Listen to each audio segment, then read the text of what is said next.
Hello, annyeonghaseyo. I'm May from Navotas City, Philippines, and I love Siligang sa Gabi, the podcast. Wow.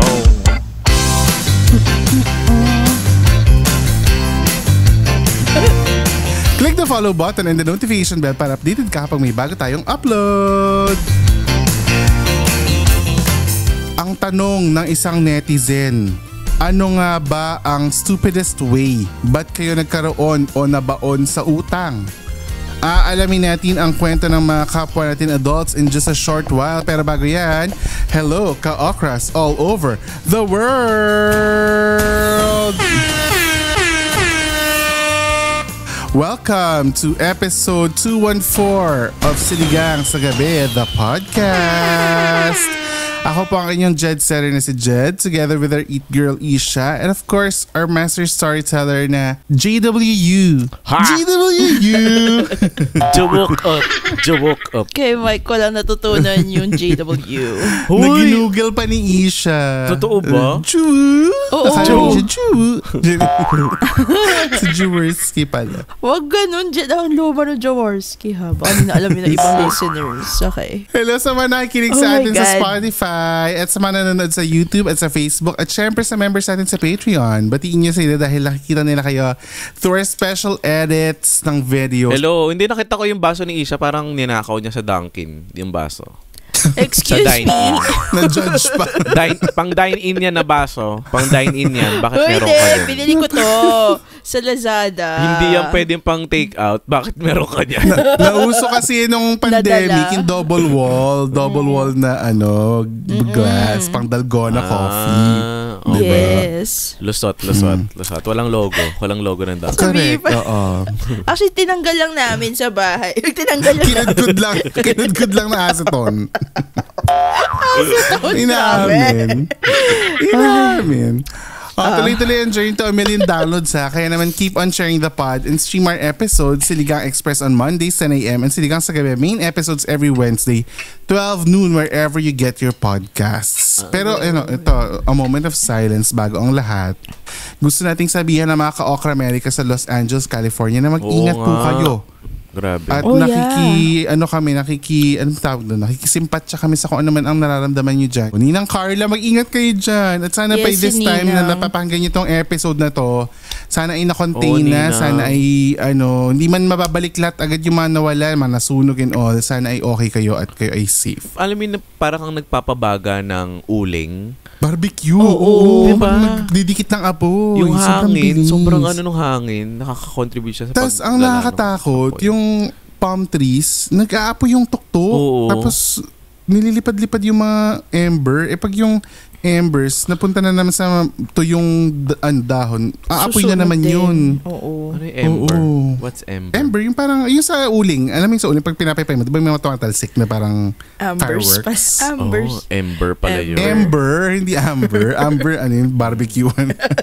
Ano, pichi-pichi. Palabok, Oo, so, pansit. Yun yung Spaghetti. nagpapakalat, yung lakas ng hangin. Di ba pag nag-iihaw ka, pag pinapaypay mo, lumalakas siya. Oo. So, Grabe, nagkataon na sobrang lakas ng hangin nung panahon na yun. Kaya kumalat ng ganung kalaki. So, nagulat na lang din ako sa TikTok, puro sunog na yung nakikita Diba? ko. Oo, diyan ka mapapaisip talaga na wala kang talagang takas sa ng nature, no? Parang pag nature talaga ang gumawa, wala ka ng escape. But anyway, again, we're praying for your safety and recovery and sana pa mabawi nyo lahat ng mga nawala sa inyo kung meron man in the coming year. 'Di ba? Para ang hirap na. Sabi nga nila, bahain ka na, wag ka lang masunugan. 'Di ba yung sinasabi nila? Kasi Oo yung nga sunog daw. talaga, Oo. tupok talaga lahat. Simulan na natin ang ating discussion kasi ngayong panahon na ito ay maraming mga New Year's resolution pa rin kasi January ngayon, di ba? Tapos sinasabi nila na babayaran na nila yung mga utang nila or hindi na sila mag-uutang ulit or magiging financially stable sila. Kaya ngayon, ang pag-uusapan natin ay ang post ng isang Redditor na nagngangalang si Pace Illustrious 1959. Nagtanong siya, what are the stupidest ways ba't kayo nagkaroon or nabaon sa utang? Ang sabi niya, not here to judge, just wanted to know and some may relate here para na rin siguro maging lesson sa iba. Siyempre, exempted na dito yung mga napautang ng pera dahil sa medical bills, sa tuition, sa bahay, sa business, and other livelihood expenses. Kasi syempre, di ba, sa hirap ng buhay, hindi mo talaga maiwasan yun. So ang pag-uusapan natin ngayon, yung mga pinakamabababaw na dahilan bakit ka nagkaroon ng utang. Ang sabi ni Lohohohohoho. Baka Jojo yan. Hindi, Lohohoy. Yun ang nakalagay. Sabi niya, not me, but in my opinion, one of the dumbest ways to bury yourself in debt is by, quote-unquote, healing your inner child. Ang daming ganyang nababasa dito sa Reddit. Sinigundahan niya ni Daily Beloved. Ang daming ganyan. Quote-unquote, deserve daw nila. Pero hindi naman nila in-earn yung pambayad. Lahat naman deserve ng magagandang bagay. True naman. Lahat naman tayo deserve natin magagandang bagay. Pero ang question, may pambayad ka ba dun sa mga pinang-re-reward mo sa sarili mo? Napag-usapan natin to sa sa episode with Coach Laika. Healing your inner child is part of your expenses as an adult, 'di ba? Parang ganun yun. Kaya nagte-Taylor Swift siya, nagko-collect siya ng mga Funko Pop, etc. etc. Pero ang highlight natin doon, kinukurot lang from the budget, overall budget, ang pang-heal ng inner child. Yung iba kasi umu-over sa pag-heal ng inner child. Mahamatindi kasi ang kanilang childhood problem. Correct. Trauma. Without disclosing super personal information, umutang na ba kayo na feeling nyo hindi nyo na mababayaran? Yung akala nyo hindi, oh my God, hindi ko na pala mababayaran to. Parang ganun. Na dumb utang . Ako so far, nakautang na ako pero hindi naman to a point na naapektuhan yung daily kong gastos. Pamumuhay. Yes. Oo. Ang pinakamababaw ko, loan sa SSS. Ano ka din doon?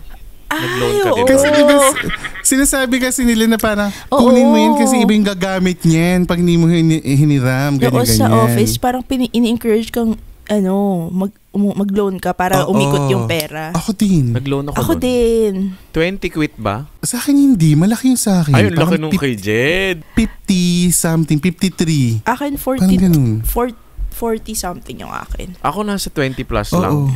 Tapos salary deduction pero na baka, siya. Diba? Ilang taon ka na ba nag-SSS nung umutang ka? Kasi ako matagal na Sobrang tagal na nag-SSS noon. Nung nirelease na yung cheque, di ba? Tapos kukunin mo pa yung sa land bank, di ba? Para papa-encash mo sa land bank, parang or de-deposit mo, parang ganyan. Nung nakuha ko, sabi ko, anong gagawin ko dito? Siyempre, anga ka pa rin naman sa maghawak ng pera. So, parang gagawin ko dito. So, ako pa magde-deposit nito? Hindi ba diretso sa payroll? Totoo. Tsaka lumaki tuloy yung deduction mo. Di ba lalaki yung deduction mo? Kasi parang nagbabayad ka na. Kahit nasa iyo naman yung pera talaga, hindi mo naman ginamit. Tapos sabi nila, pag daw pangalawang beses ka umutang, mas lalaki daw yun. Parang kaya kailangan mo umutang ng... Para pag kailangan mo talaga, malaki na yung pwede mo. Correct. Mas malaki na yung pwede mong makuha. Yes. Correct. So, kami nakapag-SSS loan na kami. So, kayo hindi namin alam mga ka-okra. Pero na-monitor nyo ba? Parang... Hindi. Automatic na alam ko. Parang na lang, no? Parang, sige ba, automatic nyo na kaltasin. Parang hirap na rin kasi i-compute na shortcut na kinakaltas yung saktong amount for that. Hirap din. Ako naman, okay lang ako nakaltasin nila. Ang question lang, saan ba napunta ulit yung Channing? Alam mo naman. Alam mo naman, forever question natin yan. Ikaw ba, Mike, nakakatanggap ka ulit ng pag-ibig? Grabe yung tanong ni Isha. Mike, nakakatanggap ka daw ba ng pag-ibig? Hindi, yung notification. Gago ko talaga. Notification. Sorry. Nag-hang. Sorry. Nag-hang. Grabe na naman to. Di naman yung intention ko Ay, sorry. Send ka na lang link, Jed. Send mo na nga link. Dali. Kung gusto nyo man ako anong link yung pinapasend ni Mike, nasa Patreon. Ano yun? Kita-kita tayo dyan sa mga ka-okra. Sa sa... Huwag mo sabihin. Kaya hindi dumadami lalo yung member natin. Sinasabi nyo lahat i-spoil. Shoot in a merce na mga Shoot in a merce. Anyway, yun. So, ako yun. SSS yung pinakamababaw. Pero, alam mo yung isa nagulat din ako na umutang ako sa credit card. Talaga? Na parang, shit, ang laki na pala nung bill ko. na nagkukumo-kumo gifting tayo. Yung pandemic. Ba't ka na pautang?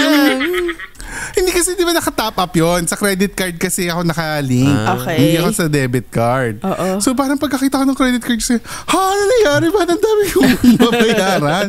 Tapos pagkakita ko ng bill, puro Kumu top up, puro ganon. So ko just Ang top up mo pa naman yata, 1K. Oo, lalo na nung di ba may pa-concert natin ABS doon yung tulong-tulong churro. Yung parang mag-gift ka sa mga artista. Todo gift talaga ako. So parang sabi ko, shit, may kaakibat nga palang bayarin yung mga charity. Yung mga charity ko, may kaakibat na bayarin. Grabe talaga yung gulat ko, no? Sabi ko, ay Diyos ko, anong nangyari? Dumami na pala ng ganito. Kaya tumigil ako ng pag-gift nung ko.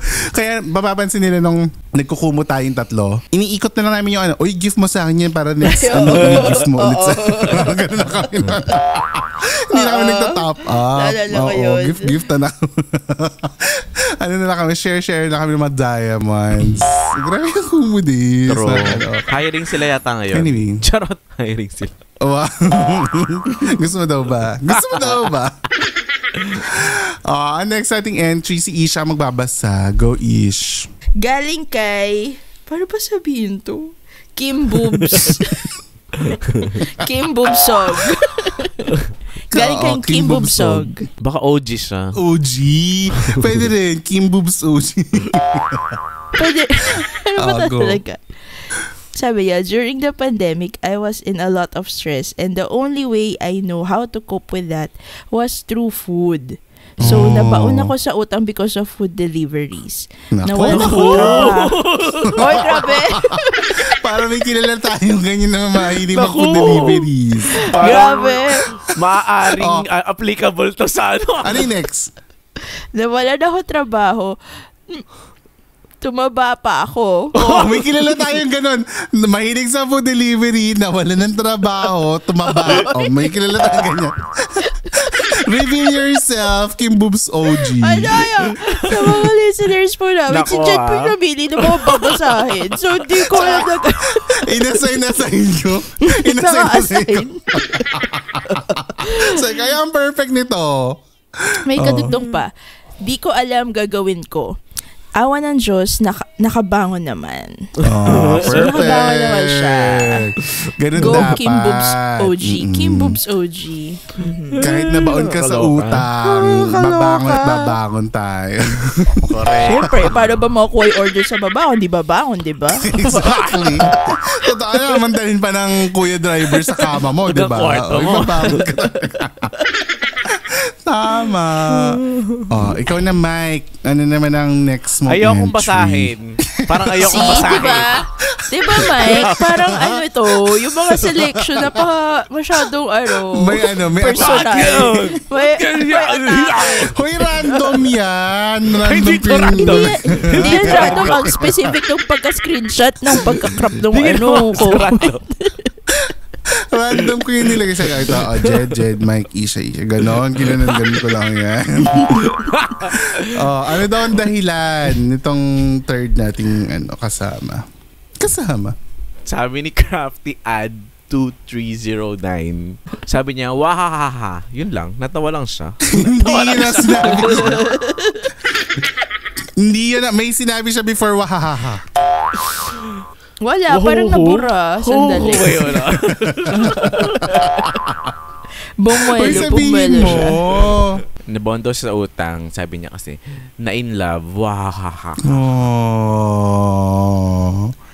Diba? Kasalanan mo yan. Na-in love ka. Oo, tama. Tsaka bakit ang gastos mo naman ma-in love? Bakit naman mababaon sa utang?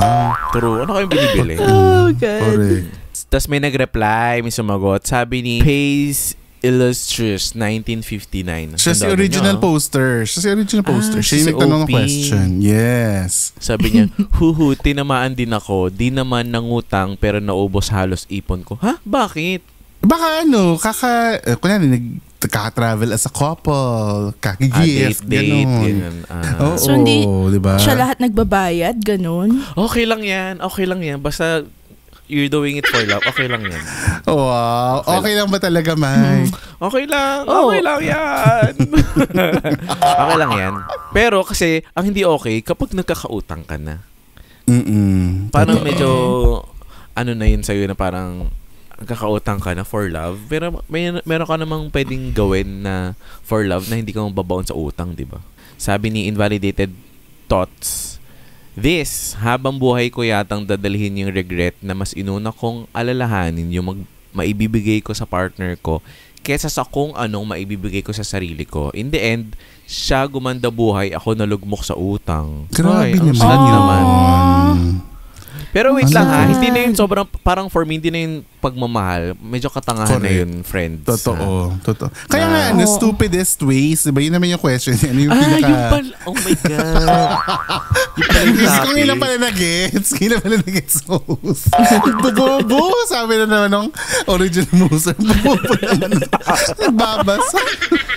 Yung pala yung topic natin. Oo, stupidest ways nga kung bakit nabaon sa utang is dahil nagmahal sila. Diba? Tsaka baka minsan kasi, alam mo yung parang nag-show off ka dahil kasi ini-impress mo ba? Ganun. Diba? Hanggang sa hindi mo na na-control.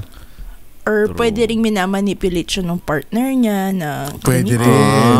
Totoo. Tapos since love niya, bibigay Oo. naman niya. Ganun. Kaya siya, ang love language ko ay ganito, gifts and chururot. Yun pala, hinuhut-hutan ka na. As a sugar daddy ka na pala or Uy, sugar ang sad mommy. naman nun. Have you ever been... Tiyan. Lahat na lang. Naghang. Lahat na lang pinagdaanan. Lahat na lang pinagdaanan.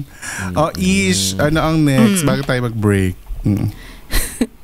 Nagpakaskas sa ex-friends. Grabe yung nagpakaskas. Grabe! Hindi ko kaya. Para mas okay na ako sa sa nabaon. Ibaon. Iba yung kaskas eh. Para iba yun.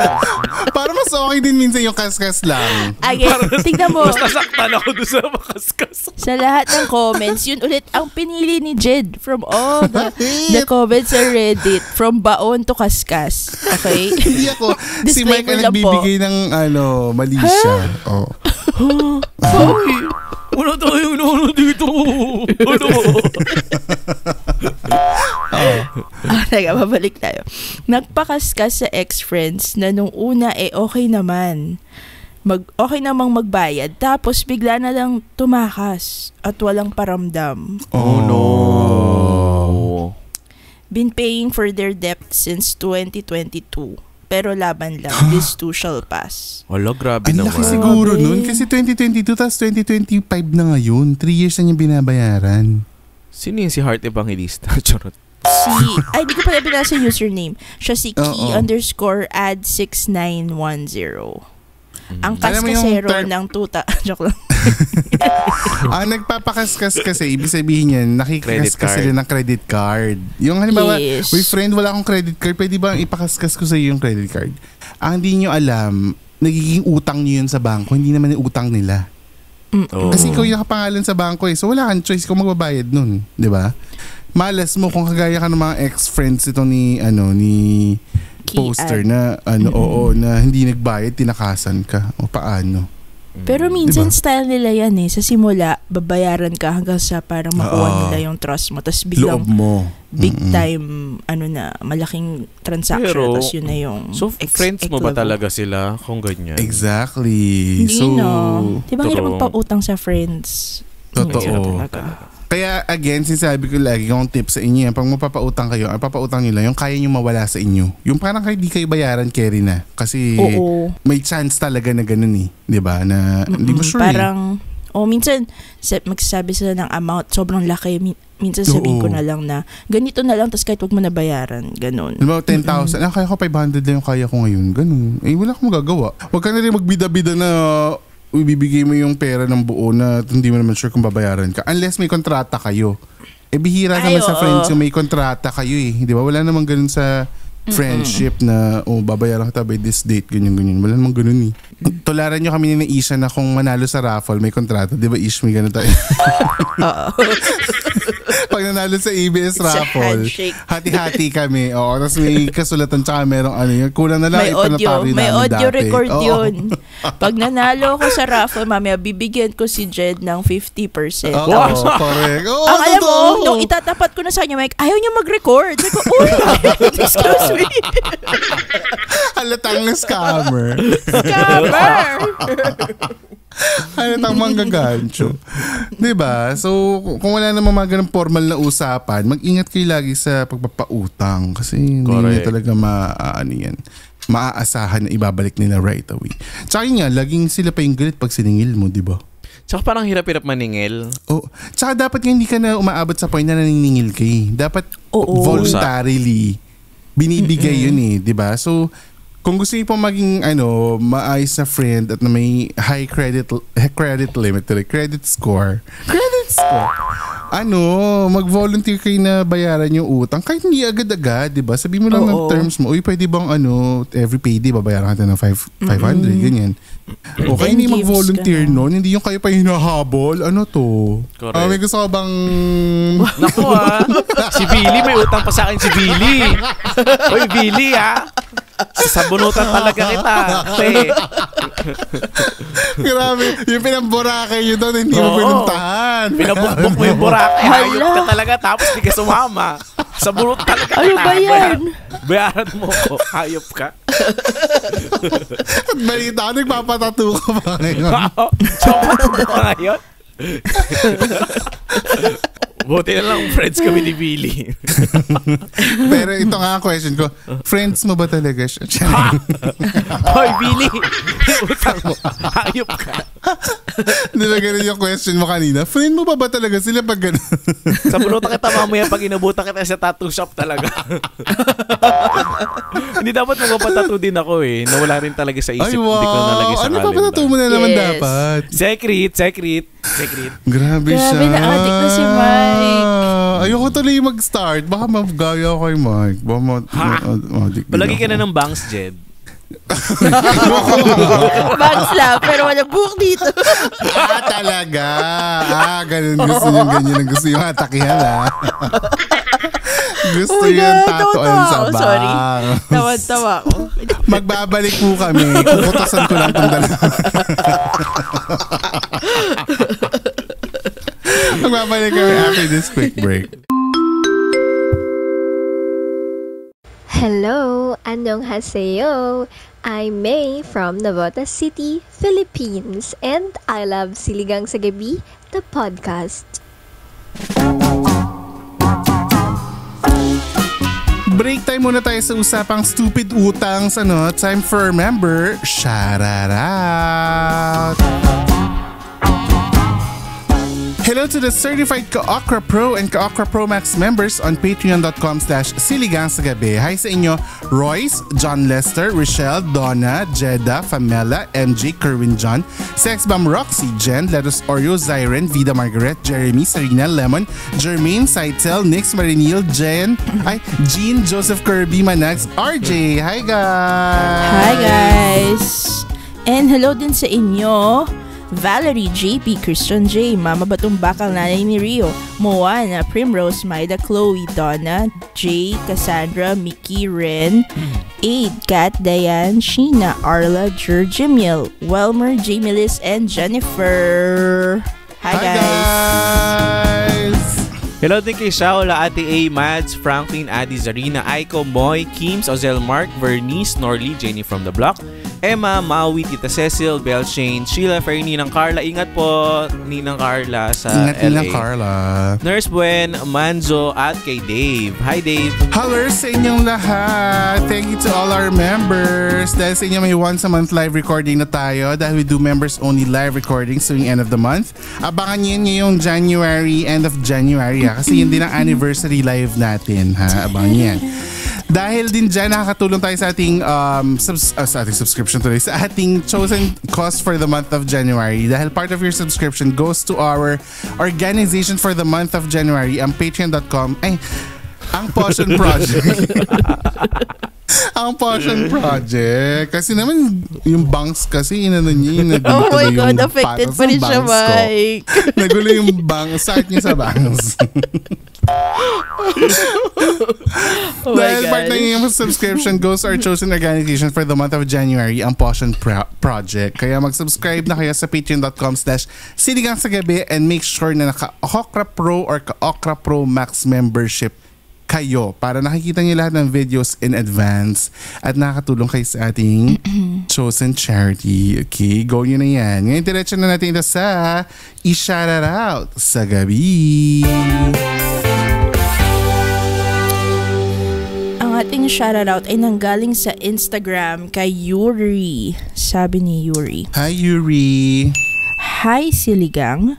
It's been a year po. Hehehe. You're my top 1 podcast ulit. And then shinare niya yung sa Love Spotify it. na annual thing. Wrapped. Anyway. Nakalimutan mo na. Oo, rap pala. Sabi niya, currently listening to your episode 209. Anyways, I always listen to your podcast pag gumagawa ako ng schoolwork. Lalo na pag exam week. You guys, yun na naman. ang hirap no? Ewan ko paano nila ginagawa yun. Ang hirap Yun na naman. Lagi, tanong natin yan, paano kayo nag-aaral with us? Yeah, I'm sure.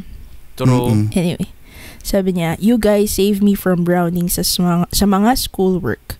You always make me happy. Sana magtagal pa yung podcast nyo kasi ang dami nyong natutulungan at napapasaya. Aww. PS, ako ata ang pinaka-young na nakikinig sa podcast nyo. Hehehe. Ilan taon siya? Paano kaya niya na-claim yun, no? Joke lang. May ESC ka ba? May ESC ka ba? May ESC ka ba? May birth Sana certificate ka ba? ako. Naku, parang kung ilang taong ka na, mamaya yung joke namin hindi applicable sa... Oo, baka mga minaaral mo pa, multiplication table Yuri Yuri. 8 times 2. 8 times 2. Nasa connecting the dots pa yata siya eh. Ha? Grabe! Matching type, mga ganun. Thanks, Yuri. Yes. At feeling ko hindi Thank naman you, ikaw ang Yuri. pinakabata na listener natin. Kasi may mga listener tayo dati na mga Si anak na mga kaibigan natin. Si Luigi. Mga minor. Na baka pinagbawalan na ni Trina makinig dahil sa mga jokes nila. Hoy, pero Thanks, kung Yuri. mapapansin nyo, yung edit sa atin nung nakaraan, hino-wholesome ko na talaga yung Spotify. Nasa Patreon na yung mas spicy. Kasi nga, Parang maraming listeners ka gusto marinig yung yung aminin nyo, yung last episode, Director's Cut. sobrang, Director's Cut. oo, ang dami kong inalis doon na parang kung ano-ano kaanuhan ni Mike fairness Tan. nga na pag gusto mo pa istorya.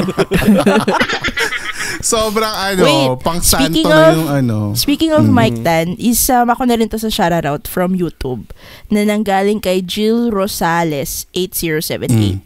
Sabi niya, nag-comment siya dun sa Vidcast 206. Sabi niya, magpapakantots talaga kay Mike. Hoy! Hi. Eme! Sabi niya, Eme, hahaha. Love this Sabi ko lang, episode. na-edit out na yun. Bakit? Mga kababuyan. Sorry, kantots is about... Thoughts. Kantots! Yung episode natin. Yung kanta and thoughts. Yes. Iniisip niyo daw yung mga kanta and thoughts with Mike. Yes. Yung point ni And Wala then na sabi akong niya, I kasalanan love dyan, this ah. episode. Wala Sabi na niya, I love this episode. Oh, Wala na thank akong you, kasalanan Jill dyan. Rosales. Bahala ka na dyan mag-edit dyan. Diyos ko! Arman Salon. Tulungan mo kami. Ano pa lang to Second episode of the year ba? Tama ba? Oo, third episode of the year. Nakakaloka. Ay, okay, anyway. Salamat sa inyong mga comments. Kung nasan man kayo. Papapansin nyo, nasa Instagram, nasa YouTube, nasa Spotify ang mga comments natin. Kasi nga, we're everywhere. So, pwede kayong manood, makinig wherever you get your podcast. So, go na kayo dyan. Pwede nyo kami i-DM kung gusto nyo ma-shoutout at Siligang sa Gabi. That's SILLYGNG sa Gabi across all social media platforms. Pero alam mo, iniisip ko alisin na natin yung X kasi hindi na rin naman tayo nag-Twitter. Ako, nagtitwitter naman ako. Dapat talaga si Mike ang moderator ng Twitter natin kasi lagi siya nasa Twitter. Hindi nyo gugustuhin pag ako naging moderator mag-iba sa yung Twitter. feed natin. Baka naman nila-like niya. Baka magkamali ako ng use ng account. Magkamali ako ng use ng account. Baka na mapusuan mo. But anyway. Baka iba yung bookmark ko, makita nyo yung mga bookmark.